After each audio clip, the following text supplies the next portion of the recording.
अमृत टप्पा 1 आणि 2 पाणीपुरवठा आणि ड्रेनेज कामात दिरंगाई झाल्यास ठेकेदारावर ब्लॅकलिस्टची कारवाई करण्याचा इशारा आयुक्त डॉक्टर राजेंद्र भारुड यांनी दिला।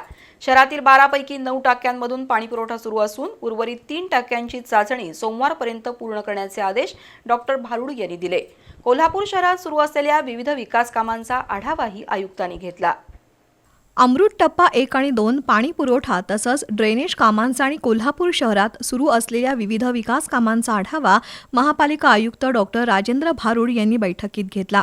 पाणी पुरवठ्याच्या 12 टाक्या लवकरात लवकर सुरू झाल्या पाहिजेत असे आदेश डॉक्टर भारुड यांनी दिले।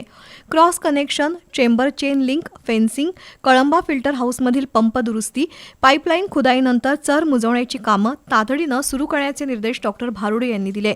ठेकेदारांनी मायक्रो प्लॅनिंग करून संभाव्य काम ठरवलेल्या वेळेत पूर्ण केलं पाहिजे, अन्यथा त्यांना काळ्या यादीत टाकण्याचा इशारा आयुक्तांनी दिला।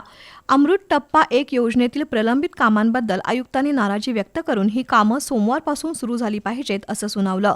ड्रेनेज योजनेअंतर्गत 78 किलोमीटर लाईनपैकी 68 किलोमीटरचं काम पूर्ण झालंय।